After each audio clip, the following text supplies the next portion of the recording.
ọwọ́ tẹ̀ wọ́n o ọwọ́ ti tẹ̀ wọ́n o gbogbo ọmọ Yorùbá káàkiri àgbáńláyé mo kí yín ní gbogbo ibi tẹ́ bá ti ń wò mí èmi ọmọ yín náà ni olólùfẹ́ yín Lady K Ìfẹ́ Olúwa show èmi ni mo tún ní kí mẹ́lẹ̀ wá fún yín o èyí tá tún rí leléyìí o ó ká màmá ó lẹ́tìkẹ́ ó kọjá rádaràda ó kọjá bẹ́ẹ̀ tá a bá ń sọ fún yín wípé wà very careful ẹ má gbójú lé Nàìjíríà pólíìsì ẹ má gbójú lé Nàìjíríà sójà ẹ dàbí àsọdùn fẹ́ẹ̀kì wọn ló pọ̀ jù Nàìjíríà sí original police original sójà wọn ò wọ́pọ̀ mọ́ ní Nàìjíríà sí àwọn fẹ́ẹ̀kì ló pọ̀ jù ṣe rí fídíò eléyìí ṣókí ni máa ṣe mi ní jẹ́ ká tótónu mi pọ̀ because security alert lélẹ̀ kí àwọn ènìyàn wá kí wọ́n wà alert kí wọ́n wà very very careful àìdá ẹ wa mọ́tò lọ ni o ẹ ń jáde lọ ni o anywhere tẹ́ bá ti rí Nigerian police ẹ sá fún wọn o má kú sọ tẹnu mi anywhere tẹ́ bá ti rí Nigerian army ẹ sá fún wọn o trust nobody ẹ̀yin ìyá mi ẹ̀yin bàbá mi trust nobody ṣe rí pẹ̀lú gbogbo nǹkan tó ń ṣẹlẹ̀ tá à ń rí ó yẹ kí iye wa kó ti ṣí tọ́ka ti wá ní ọgbọ́n ní orí ju tàtẹ̀yìnwá lọ ó yẹ kí iye wa kó ti ṣí ká ti ní ìmọ̀ ju tàtẹ̀yìnwá lọ because bí wọ́n ṣe ń kú bẹ́ẹ̀ lọ́lọ́run tú wọn láṣìírí bí wọ́n ṣe ń ṣe bẹ́ẹ̀ lọ́lọ́run tú wọn láṣìírí ẹ̀yin yẹ́yìn bàbá ó ní fídíò tí mo fẹ́ fi wọ̀nyí fídíò yẹn wá sọ fún mi ta ló máa rí àwọn ọlọ́pàá méjèèjì tó máa sọ pé they are not Nigerian police ìbéèrè tí ó fàjà ta ló máa rí àwọn méjèèjì yìí tó máa ní wọn ò kí ń ṣe Nigerian police kò sí tí ẹ bá ti rí wọn báyìí ẹ wò bẹ́ẹ̀ rí Nigerian police ni o they are not police o a sọ fún yín pé àwọn terrorists ló wọṣọ yúnífọ́ọ̀mù Nàìjíríà sí ẹ̀yin tọ́lọ́pàá bá wá arrest yín lé tẹ́ bá tọ́ bá dédé tọ́lọ́wọ́ arrest yín ẹjọ́ gbogbo ẹ̀yin tẹ́ léèyàn sí diaspora gbogbo ẹ̀yin tẹ́ láwọn èèyàn sí Nàìjíríà gbogbo ẹ̀yin tẹ́ fẹ́ lọ sílé nítorí yín ni mo ṣe ń ṣe fídíò yìí nítorí yín ni mo ṣe gbélé wá kí gbogbo yín náà tún wò anybody tẹ́ bá ti rí tó bá sọ pé I'm a Nigerian police I'm a Nigerian soldier you are under arrest ẹ má dá wọn lóhùn ẹ sá lọ ẹ sá fún wọn o agbénipa ni wọn o apààyàn ni wọn o kò sí original police mọ́ kò sí fẹ́ original soldier mọ́ o original police kò sí mọ́ gbogbo ẹnu mo fi sọ fún yín pẹ̀lú gbogbo tá à ń rí kò sí nǹkan tó jẹ́ original police mọ́ kò sí nǹkan tó jẹ́ original soldier mọ́ àwọn agbésùmọ̀mí àwọn agbénipa agbénigba ransom àwọn olóde ẹ̀kún sì tó ń wọ yúnífọ́ọ̀mù Nàìjíríà àwọn olókùn tó ń wọ yúnífọ́ọ̀mù ní Nàìjíríà náà ẹ̀yin ìyá mi ẹ̀yin bàbá mi gẹ́gẹ́ bí mo sọ fún yín pé mi fẹ́ kí fídíò igun ẹ bá mi gbójú ẹ̀yọ̀ sókè ẹ bá wo fídíò tí mo fẹ́ fi wọ̀nyí mo wá fi ọ̀nà Olódùmarè bẹ̀yìn tẹ́ bá ti ń wò ẹ máa bá mi share ṣẹ́rí fídíò yìí mo kàn fẹ́ ká fi ṣíra wa létí ni mo ṣẹ́rí a lot of people lè ti wọ́n pé wọ́n ní Nàìjíríà ti wà òkè sí kò sí nǹkan tó ń jẹ́ bẹ́ẹ̀ o a lot of people lè máa wọ́n pé kò sí nǹkan kan jàre Nàìjíríà tí mo ń lọ yìí tí bá ti gba àwọn bodyguard ọlọ́pàá ẹ má jà tọra wa ọlọ́pàá bodyguard tẹ́ gbà òun ló máa mú páàsì yín sílẹ̀ kò sí security kankan mọ́ Nàìjíríà kò sí military man military woman kankan mọ́ Nàìjíríà ẹ bá ti rí wọn ẹ sá fún wọn ẹ̀yin tẹ́ ń lọlé ẹ̀yin tẹ́ máa wá ọ́dì kiri ọ́dì ló máa padà dì yín lọ sọ́run tẹ́ bá ṣọ́ra ẹ bá ń gbójú ayẹ̀ sókè mi ní jẹ́ kí fídíò igun bí mo sọ fún yín ṣókí ni máa ṣe ẹ kàn bá mi share kó délé kó dóko ká tún fi share àwọn èèyàn wa níyè.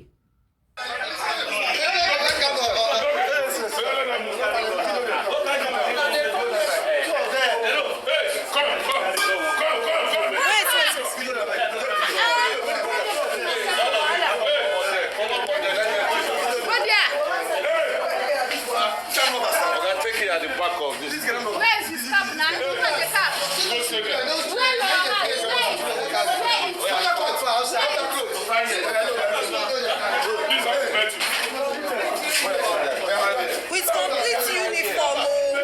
With complete uniform, wearing inspector rank. Hey, voila.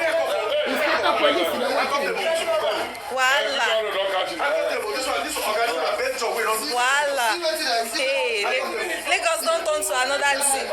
Let's go.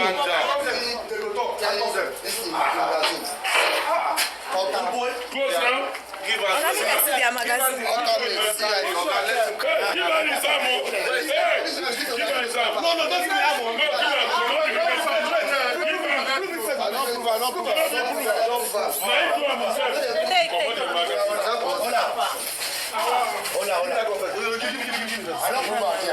Don't prove her. Inspector police lọ́wọ́ tẹ̀yàn o pẹ̀lú full uniform pẹ̀lú AK-47 ẹjọ́ tí èèyàn kò bá pàdé wọn lọ́nà ọ̀sìn ṣé kò ní sọ wípé ọ̀rẹ́ aráàlú ni wọ́n ṣé kò ní sọ wípé wọ́n rí ṣé ẹ mọyẹ ẹni tí wọ́n ti dá ẹ̀mí ẹ̀ légbodò ṣé ẹ mọyẹ ẹni tó ti rìnrìn àjò àrèmábọ̀ lọ́wọ́ àwọn pípù yìí kẹ́ máa wo ojú ayé kẹ́ máa wo ọ̀rọ̀ Nàìjíríà ẹlòmíì tó bá ń bọ̀ láti abroad àbó travel wọn ń bọ̀ á pàdé ọlọ́pàá lọ́nà bóyá ó ti wà stranded àbí nǹkan kan ṣẹlẹ̀ sí mọ́tò ẹ̀ kò ní mọ̀ wípé agbésùmọ̀mí ni wọ́n á bá tún fúnra rẹ̀ ṣàlàyé rẹ̀ fún wa sósósósó person báyìí ni mo ṣe jẹ́ wọ́n á bá kidnap ẹ̀ lẹ́yìn tó bá gbowó tán lọ́wọ́ wọn kó bá má lè lọ tú àṣírí wípé àwọn ọlọ́pàá lòun rí o tó kidnap òun ò wọ́n á tún padà nù wọ́n á dẹ̀ gba ransom owó iyebíye ìjọ wo la fẹ́ ṣe gbogbo eléyìí dá Nàìjíríà ní ìlú tí mo wà kò sí nǹkan tó ń jẹ́ fake uniform kò sí there are so many countries tó jẹ́ pé kò sí nǹkan tó ń jẹ́ fake uniform man fake inspector why tí Nàìjíríà tí wọn ò lè mójútó gbogbo àwọn nǹkan yìí fún wa ṣé bá ṣe máa bá lónìí ìjọ wo la fẹ́ ṣe gbogbo eléyìí dá ẹ̀yin kan dẹ̀ sì dúró síbí ẹ̀ pé ìjọba ń ṣiṣẹ́ ó tẹ̀tàdé Buhari pẹ́pẹ́ dẹ̀ ìjọba ṣe gúdúgúdú méje yẹyẹ mẹ́fà ẹjọ́ kí ló ṣe báyìí sí ẹ wo ayé àwọn èèyàn lóde ẹ wo àwọn inspector ẹ wo àwọn inspector inú mi dùn fídíò kan tí mo ṣe recent tó jẹ́ wípé àwọn Nigeria military àwọn ni wọ́n clear ọ̀nà fún àwọn kidnapper Nigeria military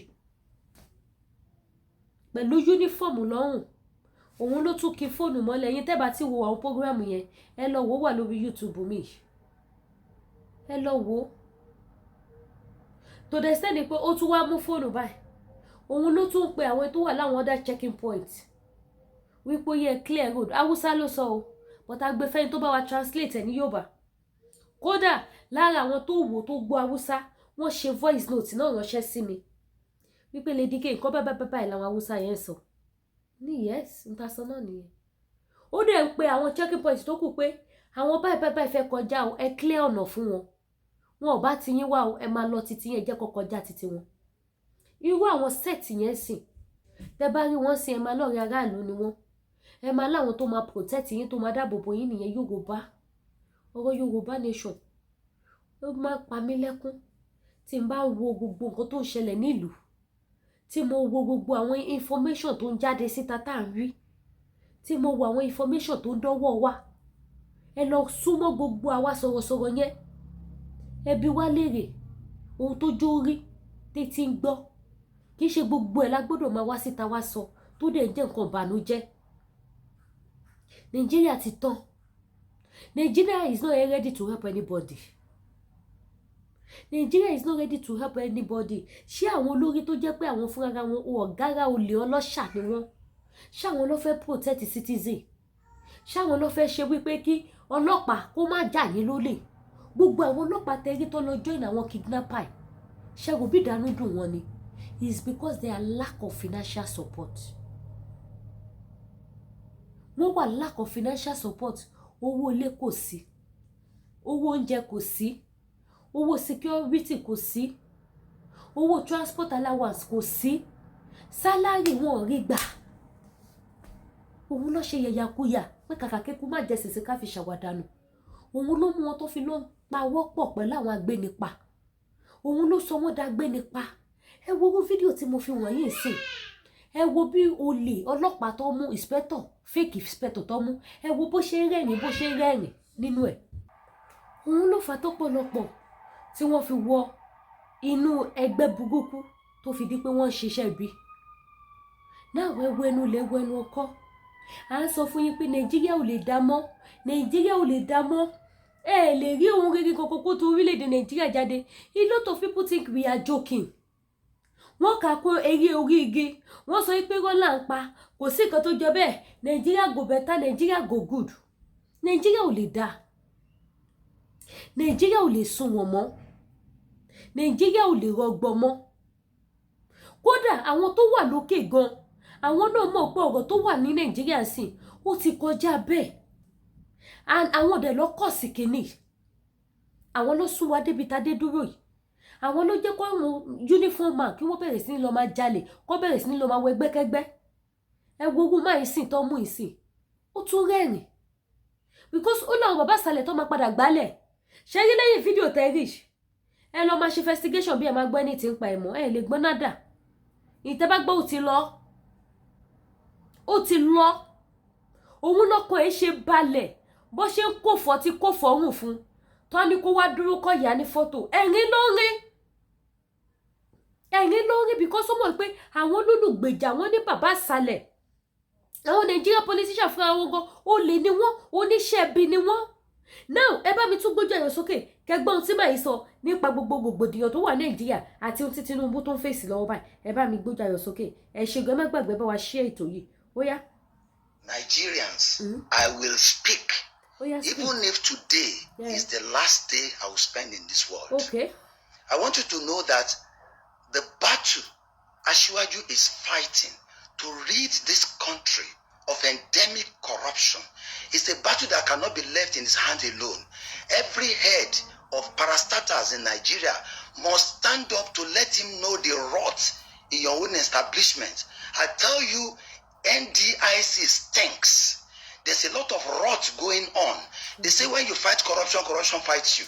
Now, the document you see in my hand is one of the ways the corruption engineers in Nigeria are fighting back.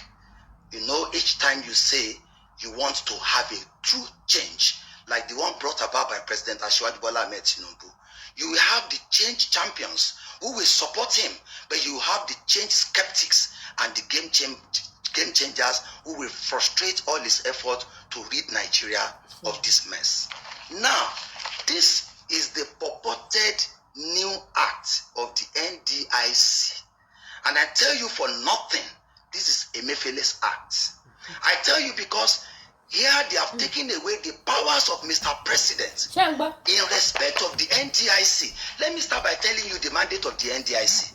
The NDIC is set up as an independent agency of government to ensure that depositors' money is protected in all the banks and all financial institutions, to protect it so that Nigerians can be protected from the misbehavior of bank directors, whether in conspiracy with the CBN or when they are acting alone. That is why the NDIC has been set up as an independent body to ensure that depositors do not cry even when banks fail. So there are 4 mandates. The first mandate of the NDIC is to guarantee Nigerians who have deposits in all these banks that relax, be calm, your deposit is safe. Number 2 is to inspect the banks, because prevention is better than cure.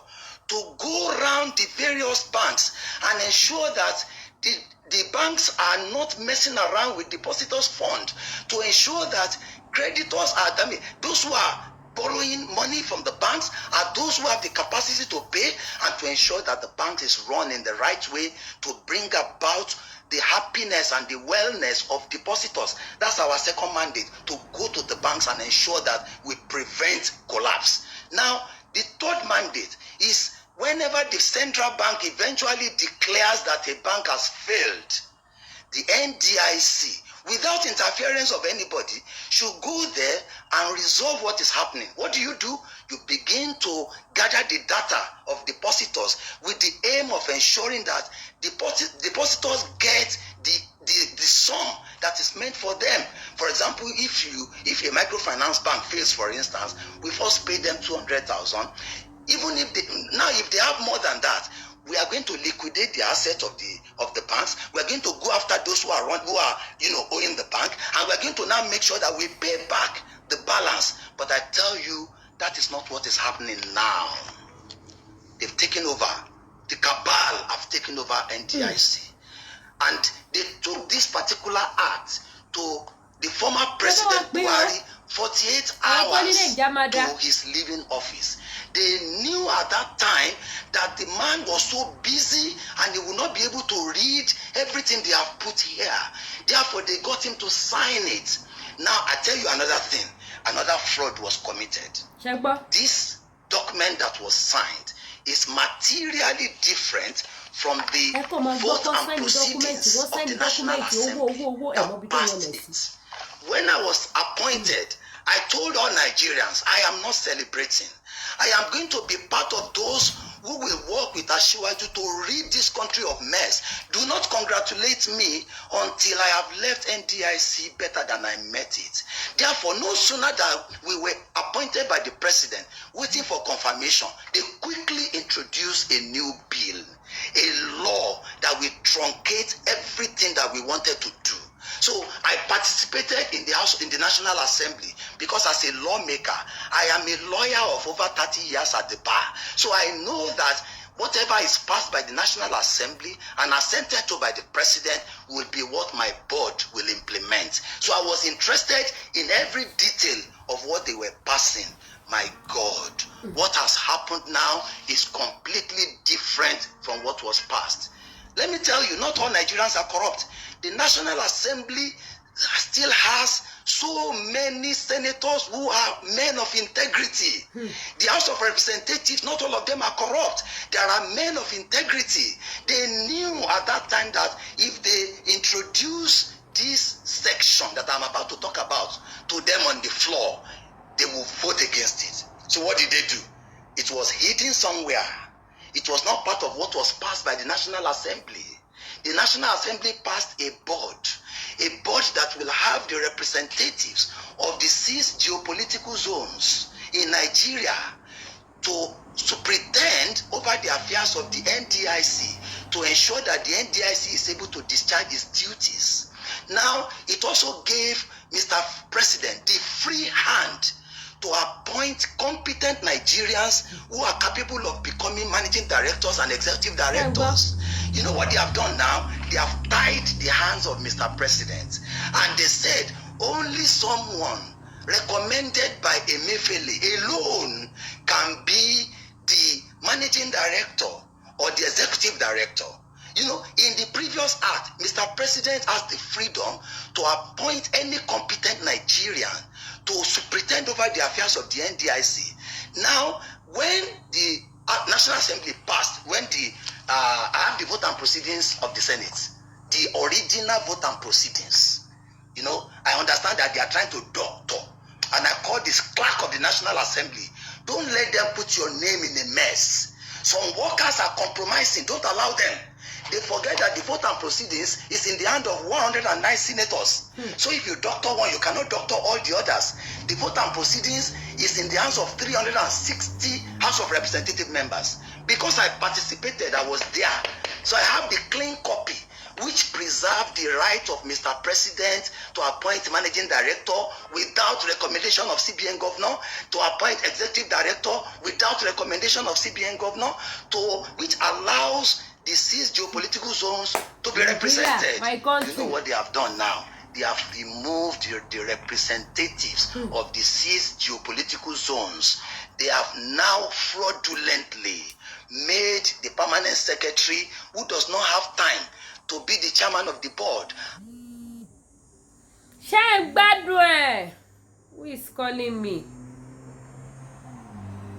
How can the permanent secretary be a judge in his own cause? That is the ministry supervising the affairs of NDIC. How can the head of that ministry also be the head of NDIC? Do you know why? I visited the permanent secretary, and he told me that, Honorable Latif, I am telling you, I told them several times, do not make the mistake of making me the chairman of the board. I have 1,001 things to do as the permanent secretary, Ministry of Finance. I have 36 commissioners of finance waiting for me at Hilton. I have so many things to do. They know that I will not have time to participate so that they can do all the mess they want to do. Secondly, do you know what they have done in this act that is annoying? They have killed the career progression of all the 1,600 workers in NDIC. How can you say that somebody who is working as a teacher should not have the hope that one day I will become the principal? So what they have done here is that no worker, no director in NDIC can ever progress to become executive director, to become the managing director, because they said even if you work all your years in the NDIC, only the central bank can appoint and recommend who should be the executive director or managing director. NDIC is an independent body from the central bank. Central bank should be in charge of their own executive directors. They should not truncate the career of 1,600 Nigerians. Now there's protest among the workers. Now they have demotivated the staff. They have demoralized the staff. There's no way they can ever rise. I call on Mr. President never to act on this. And I tell you what is worse. Which one is affecting depositors? The one that is affecting depositors is that NDIC will no longer be able to make depositors smile. I tell you for nothing, I have thousands of petitions on my table by Nigerians who are owed by the NDIC, who find it difficult to claim their rights from the NDIC. They are frustrated. As I speak, they can come out. You know, because the NDIC has so many useless sections here.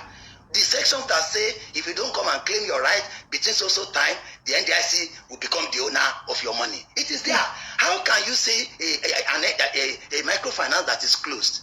They now say, how do you now get these depositors to come and collect their money? You say you are using town crier in today Nigeria to go and tell people in the village that all of you who have money in Uganda microfinance, come and collect your money from NDIC. When they have phone number that you can call. So you are denying Nigerians trillions of money. And I will not accept it. My board will not share kobo. I think of my grave, I think of my Lord. I want, if I'm removed tomorrow, I don't care. But this law now has removed the independence of the NDIC. You know how? Now, the former law says NDIC shall be free to go and investigate, the banks. Now this law says NDIC can only go and investigate banks if central bank approves. This section, you know, before, if NDIC realizes that you are supposed to collect your money, NDIC should be able to pay you free. Now, there's a section which says, even when the bank suspend payment to you, and NDIC is supposed to pay you, NDIC should go and get the approval of central bank before NDIC can pay you. This is corruption. You do not need the approval of central bank if you say NDIC is an independent agency. So today, there are 35 sections here that are put there by corruption engineers in Nigeria, where they are saying for NDIC to do this, it needs the concurrence of central bank. For NDIC to do this, let me tell you, Nigeria of yesterday is different from Nigeria of today. Ashiri is determined. Ashiri is bold. He has the courage to lead this country, but he cannot do it unless the heads of agencies and parastatals are ready to stand the test of time. Tell off anybody. You remove me, I don't care. Who am I? So long as you don't remove me from worshiping my Lord, you cannot do that. So what you are saying currently is that people think it's because it affected. It did not affect our tenure. It's because they are not lawyers. I am a lawyer of over 30 years at the bar. When a law was done, you know, look at the previous law. We were appointed validly by Mr. President, acting under the 2006 law. We were confirmed validly by the Senate of the Federal Republic of Nigeria, acting under the 2006 law. Okay, now Section 98 of the new law says everything done under the old law shall remain valid. So what are you saying? Why are you saying my? So Our tenure is not threatened. The president has the right to dissolve. If he dissolves us, I go back to my house. I will ask my friends to celebrate. Because I say, do not congratulate me until I have left NDIC better. How do I want to leave NDIC now? I want Mr. President not to act on this law until it is probed. Probe the passage of this law. Probe the inclusion of Section 7, which takes away the right of Ministry of Finance, which takes away the representative of Ministry of Finance, and replace it with 2 directors from Central Bank. Probe why what is passed is fundamentally different from what is assented to.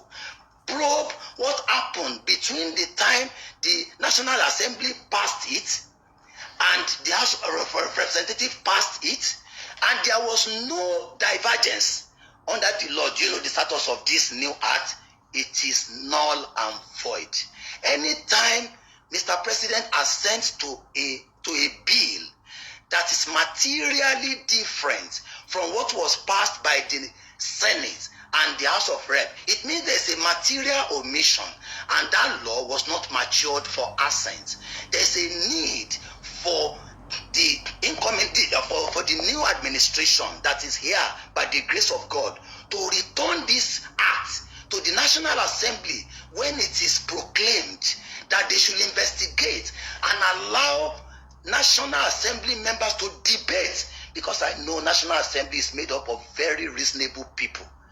There are senators who are men of integrity and House of Representative members who will now read whether they will voluntarily say no member should represent the 6 geopolitical zones in the new board. We should allow the management to be the ones doing whatever they like without anybody monitoring them. Okay, we said the NDIC is supposed to be independent. Whether with the additional 35 sections, they can take away that independence by putting us in the pocket of the Central Bank of Nigeria. This is not the NDIC I want to work with. This is not the NDIC that will guarantee payment to Nigerians. No wonder there are thousands of petitions right on my table. Do you know what they do? Among the so-called microfinance bank that they said have failed, it is a fraud. Many of these banks that have been closed are liquid, they are viable. Many of them are owned by Nigerians who wanted to assist the poor, but these people, out of their fraud, they closed them. And there are sections under the new law by which they can take over their property, by which they can transfer their deposit to their own, microfinance institutions. I tell you, Nigerians, let's cry out. Let's cry for this nation. Let's cry. There's corruption. There is crisis. We must shout. We must not allow it to see the light of the day. Mr. President, don't act. Don't act on the new NDIC Act. Probe it. Go to the bottom of it. They have paralyzed the Ministry of Finance. They have removed the Ministry of Finance from supervising. They have removed the power of Mr. President from appointing those whom he finds competent. And now they have subjected the deposits of Nigerians to danger. So you will find it difficult. That is why many banks that have closed several years ago, you cannot collect your money because they have very, very useless sections of the law which is tying the hands of Nigerians from reaping the fruits. May Allah bless you. I don't bloody care about their office. I am still the NDIC chairman. I have resumed. I have been inaugurated. And until Mr. President dissolve that board, nobody can ask me not to act. I will act and support the current government to rid that institution of corruption. Thank you. Please help me share this. Help me share it. I don't have the power of media. I don't have the power to pay people. But I trust you as Nigerians. You will share this to ensure that all Nigerians are carried along and to know the evil that is happening. This one is toying with Nigerians, poor people who pay into the banks. You will not be able to collect your money out of no fault of your own. Now our job is to make sure you are happy, but now they want to make you sad. They want to make you frustrated, even over your money. It will not happen. May God bless Asiwaju Bola Ahmed Tinubu. May God bless the Federal Republic of Nigeria. May God bless all of you who are change champions. Nigeria will not be the same again. It's a renewed hope, and we shall win. Thank you. Ẹ jọ̀ọ́ ìyá mi bàbá mi ẹ káàbọ̀ padà sórí ètò. Ṣé a tún nídìí àti sọ story kankan mọ́? Torí mi ò fẹ́ kí fídíò ìgùn. Ṣé a tún nídìí story kankan mọ́? Aṣíwájú aṣíwájú ní agbára àti ṣe. Ó ní aṣíwájú ló lè ṣe ṣùgbọ́n kò ní rí ṣe. Ẹ̀yin bàbá kò sọ̀rọ̀ mọ́. Wọ́n lábọ̀rọ̀ là ń sọ fọ́mọlúàbí tó bá dénú adòdìdè. Ẹ wo gbogbo corruption tí máa kà sílẹ̀ tó ń go on ní Nàìjíríà. Is a lawmaker. Ẹ wo corruption ó dé stage kan fún ààrẹ dẹ̀ bú sẹ́kún. Ọ̀nàdà tí fake police ò ní pọ̀. Ọ̀nàdà tí fake soldier ò ní pọ̀. Ọ̀nàdà táwọn bandits ò ní pọ̀. Gbogbo àwọn tó yẹ kó rí oúnjẹ máa jẹ Nàìjíríà tí wọ́n rí oúnjẹ jẹ, wọ́n ti lọ wọ ẹgbẹ́kẹ́gbẹ́, wọ́n ti yàyàkuyà. Wọ́n ti bá àwọn bandits lọ. Wọ́n ti dá gbébọn. Wọ́n ti dá gbé ṣùmọ̀mí. Kí ló fà á táwọn èèyàn dàdàkudà sí ìlú? Gbogbo corruption yìí ni. Ẹ máa gbọ́ petition. Ẹ máa gbọ́ signation. Ẹ máa gbọ́ trillion. Ẹ gbọ́ billion. Ẹ mọ̀ bí tó ń wọlé sí. Corruption gorí corruption lójoojúmọ́ ni ní Nàìjíríà. Wọ́n ti finish ìlú yẹn. Kò dìdí géńdé Ọlọ́run tó lè bú sẹ́kún. Tóun bá tiẹ̀ sún lẹ́kún èké. Àwa mọ̀ wípé ọ̀rọ̀ Nàìjíríà gba kéèyàn sun ẹkún. Ọ̀rọ̀ Nàìjíríà ti débi tó jẹ́ pé àtàrúgbó, àtọmọwọ́, àti sisi àti òsisi gbogbo wọn máa bú sẹ́kún because ìlú yẹn ti bàjẹ́. Kò lè ṣe túnṣe mọ́ àfi tá bá kàn tọ̀ra wa. Ẹ̀yin ìyá mi ẹ̀yin bàbá mi ọ̀rọ̀ lẹ ti gbọ́ ojú ayé lẹ ti rí. Ẹ jọ̀ọ́ security alert. Trust no Nigeria force. The more you see them with their uniform, please don't trust them. Don't rely on them because you don't know maybe they are real or fake. Everybody, you need to be very careful. Let's be at alert. Don't let us rely on these people. A lot of them are terrorists. They are bandits. They are kidnappers. So we have to stay away from them. Even when they walk to your office or walk to your house to arrest you, please and please don't follow them immediately. This one, àwọn méjèèjì sìn, Èkó ló ti mú wọn. Ẹ ṣàgbọ́ nínú fídíò yẹn pé lẹ́ẹ̀kọ́ lé lọ́sàn-án gan ní body light. Ọdẹ wọṣọ gan ọlọ́pàá, inspector. Ọkọ̀ sáṣọ inspector wọ́n gbé ìbọn magazine burúkú wọ́n gbé dání. Wọ́n dẹ̀ múra complete. Kò sẹ́ni tó bá pàdé wọn lọ́nà á ṣe tuálè fún wọn. Kò ní mọ̀ pé ẹni bí èèyàn ni wọ́n. Ìjọ wo la fẹ́ bọ́ nínú gbogbo ilé? Ìjọ wo la fẹ́ ṣe gbogbo ilé ìdá? Ta ló fẹ́ gbà wá? Àwa la máa gbára wa. À lè rí jù bẹ́ẹ̀ lọ. Orúkọ tèmi ò yí padà. Lady K Ìfẹ́ Olúwaṣọ. Ẹ̀yin tẹ́ bá wò mí for the first time, ẹ subscribe sí YouTube channel mi mo fọlọ́run bá bẹ̀ yín. Ẹ bá mi tan notification bell yín. Ẹ bá mi share ètò yìí. A tún máa fi ayọ̀ àti ìdùnnú àtún máa fi pàdé. Gbogbo ẹ̀yin tẹ́ bá fẹ́ ra product tààtà lórí ìkànnì Lady K Ìfẹ́ Olúwaṣọ. Ẹ gbà mí là. Gbogbo ẹ̀yin tẹ́ bá fẹ́ ra cream tó wà pa. Ẹ fẹ́ ra ògùn diabetes manpower. Ẹ fẹ́ pa kúrúmọkẹ́dó dáadáa. Yìí tẹ́ wá ní diaspora tí wà àsìkò tútù lọ. Ẹ tètè mú àgbòjẹ̀dí tó da. Ẹ lè rẹ́yìn fi géṣẹ́. Kò sí nídìí pẹ̀ ṣẹ̀ṣẹ̀ mọ́ gógóró kó tútù tó lọ. Òtútù tó ń bọ̀ yìí tí ò lè rán bí kò ṣe kí ni kẹpa kúrúmọkẹ́dó dáadáa. Òun ló lè rán òtútù tó ń bọ̀ yìí o. Ojú òní tí wa òtútù burúkú ò ní fẹ́ sí wa. So ẹ lo àgbòjẹ̀dí dáadáa. Kára yín pé kẹ pé lọ́lá kí summer tó dé. Kí winter tó dé kẹ pé lọ́lá. Ẹ jẹ́ lọ receive àwọn kan. I don't know who are the people calling. I don't know. So bó ṣe jẹ́ nìyẹn. Ẹ̀yin tẹ́ bá dẹ̀ fẹ́ lo body cream náà ẹ gbà mí láago. Ẹ̀yin tẹ́ fẹ́ ṣe investment ẹ gbà mí láago. Ẹ̀yin tẹ́ fẹ́ change owó ẹ jọ̀ọ́ ẹ lo referral code mi ẹ ṣàánú mi. Ẹnu mi ti gbẹ. Ẹ mọ̀ pé tí má ti lè sọ pé ẹnu mi gbẹ. Ẹnu mi ti gbẹ gidi lọ́wọ́ tí mo wà. Mo fi ọ̀nà Olódùmarè bẹ̀ yẹn ran ministry mi lọ́wọ́ ẹ support mi. Ẹ̀yin tẹ́ bá fẹ́ fún mi lówó mi ò sá o. Mo wà available o. Phone number mi lẹ́wọ̀n lójú screen yìí. Ẹ̀yin ṣáà ti sọ pé Lady K. Ní wo ti wẹ Ọlọ́run la máa wò mọ́ ẹ lára torí wà mí ò dá. Mo máa ń ranjú kan. Wà mí ò nice. So ẹ jọ̀ọ́ ẹ má wò ti wà mí tọ́lọ́ ni ẹ wo. Ẹ̀yin tẹ́ bá fẹ́ fún mi lówó ẹ jọ̀ọ́ ẹnu mi gbẹ o. ẹ ṣáà kọ́ send your account details màá send ẹ̀ sí ojú òní tí ẹ ní owó tí ẹ ní tọrọ jẹ ẹni bá dẹ̀ bú mi pé mo tọrọ ẹṣẹ jẹ́ ń tọrọ mi ìṣàjálè o lè ló bọmọ jẹ ire o.